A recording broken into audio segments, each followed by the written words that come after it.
안녕하세요. IT조선 유진상입니다. 안녕하세요. 법무법인 바른의 한서희 변호사입니다. 네, 오늘 인사 멘트가 약간 달라진 것 같은데요? 저번보다? 그런가요? 네. 좀 하이톤으로. 아, 예, 그러시군요. 네, 좀... 연습하시고 있을 것 같은데. 오늘은 지난 9월 6일이죠. 공정거래위원회가 네이버에 10억 3,200만 원의 과징금을 부과를 했는데, 이게 왜 그러냐면 네이버에서 서비스하는 그 부동산이 불공정 거래를 했다라고 해서 네. 지금 과징금을 부과한 거거든요. 네네. 공정거래위원회에서는 이제 9월 6일에 부동산 정보 업체들과 네이버가 베타 조건부 계약을 체결을 했다는 걸 가지고 이제 이게 경쟁 제한하는 행위로서 시장 지배적 지위 남용 행위에 해당한다. 네. 좀 어렵죠? 네. 네. 베타 조건부 네. 계약. 이거 네. 저는 사실 되게 생소하거든요. 네. 어떤 거래 조건을 뭐 예를 들면 자기랑만 거래해라, 아니면 나의 계열 회사나 자회사랑만 거래해라. 아, 다른 회사는 베타적으로 네. 해라 이런 의미인가 또는 보군요. 반대로 내 경쟁사랑은 거래하지 말아라 등의 이제 조건을 붙여서 네네. 그런 계약을 체결하는 것을 베타 조건부 계약이라고 하고, 네.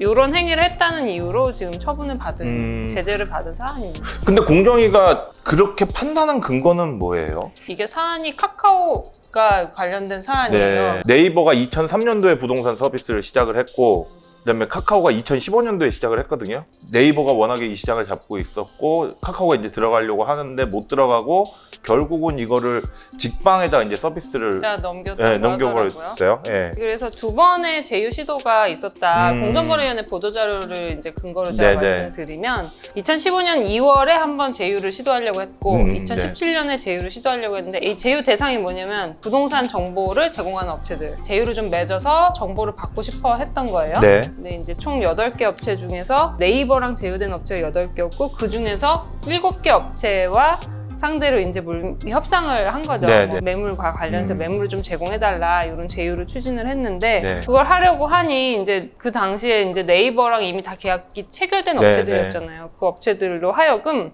너네 확인 매물 정보는 다른 사업자한테 제공하면 안 된다라는 조항을 계약서에 넣은 거예요. 그러면 이제 이 계약서 조항에 따라서 이 부동산 정보 업체들은 어떤 A라는 어떤 회사가 그 정보 사고 싶다라던가 뭐 제공받고 싶다고 했을 때 할 수 없게 된 거죠. 그렇죠. 왜냐하면 그러면 네이버랑 계약 위반이 될 거고, 네이버가 제일 큰 이제 수요처인데 거기다 정보를 제공하지 못하면 이제 돈을 벌지 못하게 되는 상황이 되다 보니 그 업체들은 그러면 카카오에게 너네에게 이 확인 매물 정보는 줄 수 없다라고 했던 것이고, 또 한 번 이런 일이 있었다고 해요. 2017년도 초에도 카카오가 다시 여기서는 이제 업체 이름이 나오더라고요. 부동산 114랑 업무 제휴를 추진을 했는데 또 이제 네이버가 마찬가지로 이제 확인 매물 정보 플러스 부동산 매물 검증 센터에 검증을 의뢰한 매물 정보도 3개월 동안은 다른 회사에게 줄 수 없다라는 그 조항을 정보를 줄 수 없다.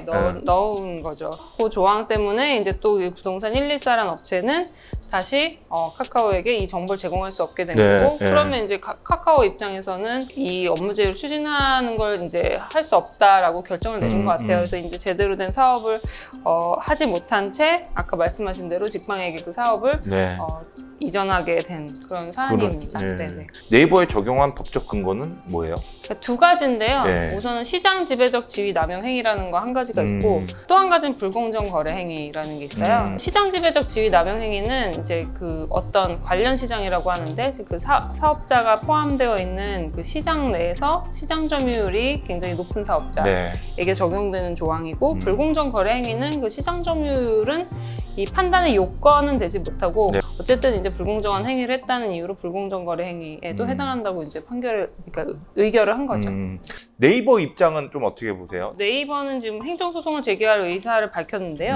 네이버 쪽에서는 이게 사실 이 확인 매물 검증 시스템이라는 게 이제 처음에 네이버가 기획하고 그 시스템을 도입하기 위해서 모든 이제 비용을 다 이제 네이버가 투입을 한 거예요. 그래서 이 시스템을 만들었고, 이 시스템 만들 당시에 부동산 정보 업체들한테도 같이 공동 개발하자고 제안을 했대요.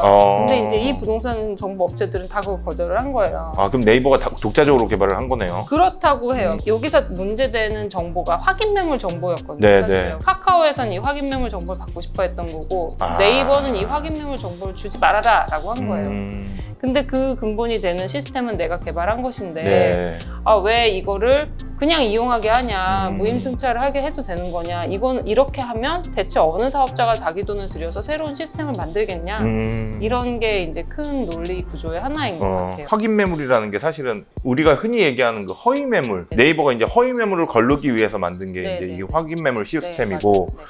카카오는 사실 지금 이거를 네이버가 개발을 했는데 자기네들한테 이 정보를 달라고 하는 거는 사실 손 안 대고 코를 풀겠다라는 심보인 네이버 거잖아요. 입장에선 그런 네, 거죠. 네이버 입장에서 보면은 네, 네. 여기서 들으면 또 네이버 말도 좀 일리가 있거든요. 네네. 향후에 지금 이제 네이버는 행정소송까지 불사하겠다라는 네. 얘기를 하고 있는데 좀 그냥 사견으로 네.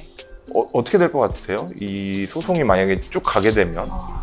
이게 요즘 들어서 이게 되게 문제가 많이 되거든요. 이 혁신이라는 거와 관련해서 네. 이제 지적재산권 내지는 지식재산권 네. 충돌되는 부분이 틀림없이 있어요. 예를 들면 삼성하고 퀄컴 사례도 이게 사실은 핵심이었던 거거든요. 특허권자인데 특허권자의 권리를 어느 정도까지 인정해 줄 거냐.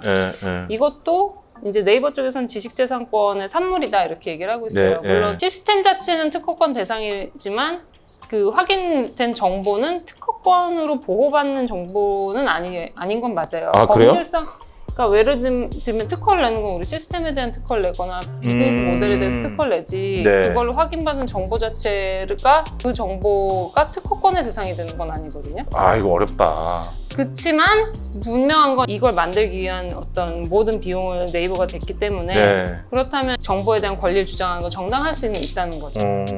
특허법하고 네. 공정거래법하고 붙는 게 되는 건가요 지금?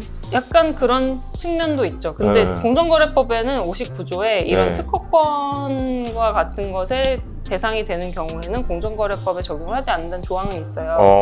근데 문제는 아까 말씀드렸다시피 요 정보 자체는 특허권의 보호 대상 그 자체는 아닌 거고 시스템이 특허권의 보호 대상인 그렇죠. 거고 또 한 가지는 요거를 검증받는 비용은 또 정보 업체들이 냈대요. 보도자료에 보니까. 이제 저는 그래서 이게 더 논란이 되는 것 같아요. 만약에 네이버가 검증하는 비용도 자기가 냈거나 네. 뭐 이런 구조였으면 이거에 대해서 뭐 주지 말라고 하는 게 너무 정당할 것 같은데 정보 업체들은 이제 내가 돈 주고 검증을 받았는데 그 결과물은 내가 비용 낸 거 아니야? 이렇게 생각해서 딴 데 팔고 싶었을 거고 네이버는 그럼 개발 시스템은 내가 만든 건데 그 개발 비용은 너는 한 푼도 안 냈잖아 이렇게 되는 거예요.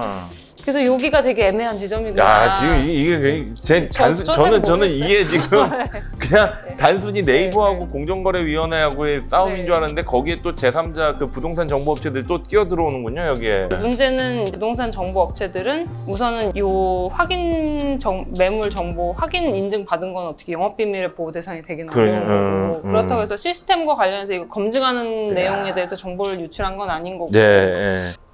여러 가지 복잡한 이슈들이 섞여 있는 부분이어서 정말 결과를 예측하기 어려울 것 같다. 근데 제가 그래서 조금 조사를 해봤어요. 공정거래위원회 심결례가 네. 완전히 전부 취소되는 확률이 몇 %인가. 뭐 작년에 12%였더라고요. 그 무슨 의미예요? 그러니까 여기서 이거는 지금 행정소송으로 다음에 가야 되거든요. 행정소송으로 예. 이거는 이제 의결이라고 해서 공정거래위원회에서 이렇게 행정처분을 내린 거예요. 네. 이 처분을 내리면 그 다음에 행정소송이 진행이 돼요. 네. 여기에 대해서 이의를 제기하면요. 근데 이게 그 다음에 서울고등법원이나 뭐 이렇게 고등법원에서 진행이 되거든요. 네. 무슨 얘기를 하려고 했죠? 12% 네. 처분이 잘못됐다고 이제 고등법원에서 판결을 내리는 게 취소예요. 취소 판결이에요. 네. 근데 그게 12%밖에 안 된다. 12%나 되는 거죠. 12%나 되는 거예요? 네, 왜냐하면 아니 검찰에서 기소한 거 무죄 몇 퍼센트, 0. 몇 % 받아요. 그래요? 무죄 받는 게요. 12%면 네, 엄청 높은 거예요. 검찰이 기소에 비하면 그게 몇십 배가 되는 게 아니라 한 100배 정도 되는. 그럼 이게 향후에 이 네. 소송전도 좀 지켜봐야 될 필요성이 있는 거네요. 이게 그렇죠. 어떻게 네. 판결이 어떻게 날지는 모르는 거니까. 네이버와 공정거래위원회가 서로 치열하게 싸울 것 같아요. 네. 테클로우에서는 이제 오늘 그 네이버 부동산 관련해서 좀 얘기를 해봤고요. 다음 주에는 구글 인앱 결제 관련해서 또 이야기를 나눠보도록 하겠습니다. 그럼 다음 주에 다시 찾아오도록 하겠습니다. 감사합니다. 감사합니다.